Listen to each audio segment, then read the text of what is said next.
मोतिहारी की न्यायिक भूमि पर एक ऐसी घटना सामने आई है जिससे पूरे अधिवक्ता वर्ग को चौंका दिया है। अधिवक्ता यानी न्याय के रक्षक, संविधान की आत्मा के प्रवक्ता, लेकिन जब इसी पवित्र पेशे के किसी सदस्य पर संदेह की उंगली उठती है तो सवाल पूरे सिस्टम के विश्वसनीयता पर खड़ा हो जाता है। मामला पूर्वी चंपारण के मोतिहारी कोर्ट का है। यहाँ एसएजीएम प्रसेनजीत सिंह के आवेदन पर नगर थाना ने अधिवक्ता सुभानी हसन के खिलाफ एफआईआर दर्ज की है। आरोप गंभीर है। अदालत के 200 पन्नों के अहम दस्तावेज चोरी के। एफआईआर के अनुसार ये घटना 15 दिसंबर 2020 को एफडी 9/1974 केस की सुनवाई के दौरान हुई, जिसमें अब्दुल कलाम, जो एक अवकाश प्राप्त आयकर अधिकारी है, अपने बहुमूल्य दस्तावेज लेकर अदालत पहुंचे थे। उसी दौरान आरोप है कि अधिवक्ता सुभानी हसन ने न्यायालय कक्ष में रखे 200 पेज के महत्वपूर्ण कागजात चोरी से निकाल लिए। बताया गया है कि यह दृश्य कोर्ट रूम के सीसीटीवी कैमरे में भी कैद हुआ है। अदालत ने मामले को गंभीर मानते हुए थाना प्रभारी को एफआईआर दर्ज कर 3 दिनों के भीतर रिपोर्ट देने का निर्देश दिया। लेकिन इस घटना ने अधिवक्ता की नैतिकता पर एक बड़ा प्रश्न चिन्ह लगा दिया है। अधिवक्ता जो दूसरे को न्याय दिलाने का माध्यम होते हैं, अगर खुद पर चोरी और दस्तावेज से छेड़छाड़ जैसे आरोप लगे तो ये न सिर्फ एक व्यक्ति पर हमला होता है बल्कि पूरा अधिवक्ता समुदाय के साख पर भी दाग लगाता है। नाम हुआ आपका? मेरा नाम अबुल कलाम है। क्या मामला है आज जो जज साहब केस किए हैं एसएजीएम 1 आपके आवेदन पर फर्जरी का, तो क्या मामला है उसमें? इसमें मामला यही है कि 13/12/25 को मेरे अधिवक्ता देवेंद्र सिंह से जज साहब ने कुछ कागजात, बहुमूल्य कागजात मांग किए। ठीक है। तो मेरे वरीय अधिवक्ता देवेंद्र सिंह ने मुझे खबर किया कि कुछ बहुमूल्य कागजात लेकर आइए, जो जरूरी है, कोर्ट को देना है।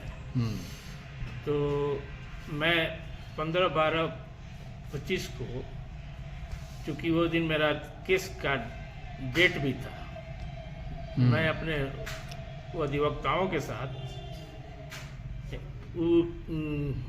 बहुमूल्य कागजात 2 बैग में करके ले गया था। ठीक है। तो हमारे वहाँ बेंच पर, जज साहब के इजलास के बेंच पर मैं दोनों बैग आपको वकील साहब बुलाए? बुलाए। तो आप मिलने चले गए? हाँ, मिलने चले गए। हाँ, उसके बाद क्या हुआ? इसी बीच इन्होंने, सुभानी हसन ने मेरे बैग से बहुमूल्य कागजात का बंडल जो था 200 पेज का, अदालत में से, अदालत के भीतर से, इजलास में से रिकॉर्ड को, इजलास में से बंडल निकाल के रिकॉर्ड चुरा लिए। हाँ, बंडल पूरा बहुमूल्य कागजात का बंडल था, 200 पेज का। 200 पेज का। तो आपने आवेदन दिया? हाँ, जज साहब को? हाँ, जज साहब को एसएजीएम को अपने आवेदन दिया? हाँ। कि आपके इजलास से, बेंच पर से मेरा डॉक्यूमेंट चोरी हो गई। ठीक है, ठीक है। तो जज साहब ने कहा कि ठीक से देखिए, बैग में ही होगा। हाँ। मैंने उनके समक्ष ही मैं पूरा जांच पड़ताल किया। ठीक है। इसके बावजूद भी वो बंडल नहीं मिला। ठीक है। तब जज साहब ने मैंने एश्योर किया कि घबराइए मत, मेरे इजलास में सीसीटीवी ऑन है। कैमरा में देखा गया तो दिखाई दिया कि कोई चोरी करके ले जा रहा है। कौन चोरी कर रहा था? आइडेंटिफाई किया गया है कि सुभानी हसन अधिवक्ता है। अच्छा, इन्होंने चोरी कर लिया आपका 200 पेज का जो रिकॉर्ड था, उसको चोरी कर लिया अदालत के भीतर से। जी। कोर्ट के भीतर से, है ना? आपके आवेदन के बाद जो है कोर्ट ने अपना आवेदन देके नगर थाना में केस किया। जी। ऑनरेबल हाई कोर्ट के रजिस्ट्रार ने भी कोई केस किया था, क्या मामला था उसमें? उसका जो ऑनरेबल हाई कोर्ट ने जो केस किया है, हाँ। उसका एफआईआर नंबर है 338/2009। अच्छा, ठीक है। उसमें भी माननीय नागेंद्र राय का फर्जी दस्तखत से उन्होंने, चीफ जस्टिस का फर्जी दस्तखत करके, हाँ, अपना एक आदेश तैयार कर लिया, लगा के यहाँ पर त्रिपाठी साहब के कोर्ट में। रजिस्ट्रार के आवेदन पर नगर थाना ने केस किया, 2009 में किया था सुबानी हसन पे। जी। अभी फिर जो है ACGM 1 ने केस किया है जी। अदालत के भीतर से डॉक्यूमेंट्स को, रिकॉर्ड को चोरी करने के आरोप में, है ना जी। और पहले भी आपके किसी सिविल का केस में जो आपका आवेदन था उसमें टेम्परिंग हुआ था जी, छेड़छाड़ किया गया था। ये माने 7-8 महीने पहले की बात है। एक केस पार्टीशन सूट 212/19 सब जज 5 के मोतिहारी में चलता है। उसके पारा 6, 7 और 8 में टेम्परिंग किया है। टेम्परिंग किया गया जी। अच्छा। तो कोई कार्रवाई ढंग से नहीं हो पाती है? नहीं हो पाती है इन पर, जिससे इनका मनोबल काफी दिन पर दिन बढ़ते ही चला जाए। माननीय उच्च न्यायालय से एवं सब जज 1 से और सब जज 5 से, ठीक है, मैं रिक्वेस्ट करता हूं कि इस मुद्दालय पर अविलंब कड़ी से कड़ी कार्रवाई करने की कृपा प्रदान करें।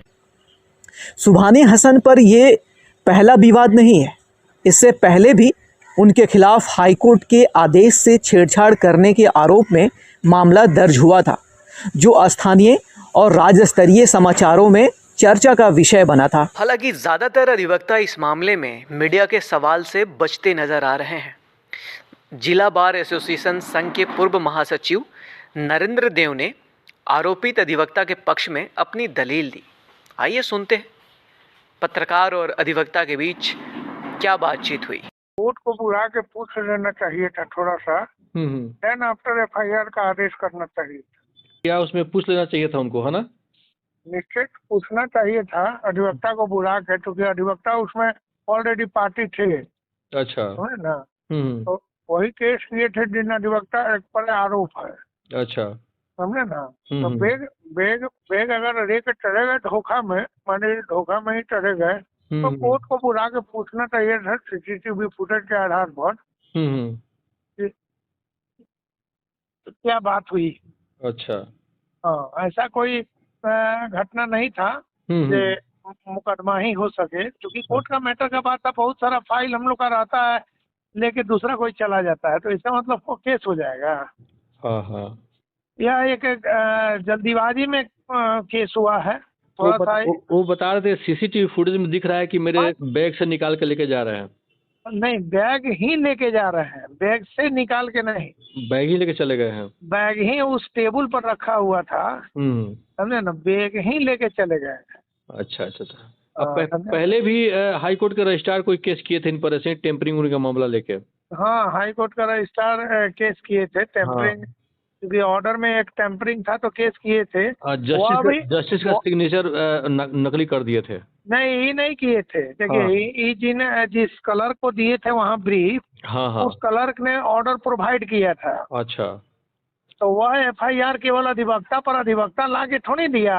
मान लीजिए हाई कोर्ट का जो ऑर्डर आया तो एडमिटेड है कि वो अधिवक्ता ने नाम बताया जो यह क्लर्क था और ये एडवोकेट थे। हाँ। तो वहाँ हाई कोर्ट के क्लर्क पर भी मुकदमा होना चाहिए था। हाँ, तो नहीं हुआ। अच्छा। यहाँ का अधिवक्ता चूंकि पार्टी थे, बेनिफिशियरीज थे, इसीलिए हाई कोर्ट के रजिस्ट्रार BB पाठक ने उन पर मुकदमा किया। अच्छा। वह केस हम ही डिफेंड कर रहे हैं। अच्छा, आप ही डिफेंड कर रहे हैं? हाँ। ओ, लिख लीजिए कि जल्दीबाजी में किया गया। थोड़ा सा न्यायालय को भी चाहिए था बुला के, अधिवक्ता वाली बात थी, अगर बुला के पूछ लेना चाहिए था। हाँ। अब वो लेके गए अपने सीट पर, तो सीट पर रख के चले गए और उनको यह पता नहीं था कि वह बैग मेरे साथ चला आया है। समझ रहे हैं? चलिए, ठीक है। और 2 दिन तक सीट पर ही रहा। मान लीजिए कोर्ट को बुला के पूछना चाहिए था। कोर्ट को पूछना चाहिए था ना। जल्दीबाजी में फैसला लिया गया। अच्छा। समझे ना? तो कोई केस नहीं भी किया जा सकता था, सॉर्ट आउट मैटर किया जा सकता था। लेकिन सवाल यही है, क्या कुछ व्यक्तिगत मामलाओं के चलते पूरे अधिवक्ता समुदाय की निष्ठा पर प्रश्न चिन्ह उठता उचित है? अधिवक्ता समाज आज भी लोकतंत्र का सबसे मजबूत नींव है। ऐसे में ज़रूरत है निष्पक्ष जांच की और उन ताकतों की पहचान की जो अधिवक्ता जैसे नोबेल पेशे को बदनाम करने की साजिश में लगी है। क्योंकि जब अदालत के प्रहरी ही शक के घेरे में आए तब इंसाफ की दीवारें हिलने लगती है और ऐसे में सच्चाई को उजागर करना ही पत्रकारिता और न्याय दोनों का असली उद्देश्य बन जाता है। हालांकि इस पे आपकी राय क्या होगी कमेंट करके ज़रूर बताइएगा और इस वीडियो को ज़्यादा से ज़्यादा शेयर करिए ताकि आपको भी पता चले कि आपके क्षेत्र की स्थिति कितना सही और कितना गलत है। शुक्रिया।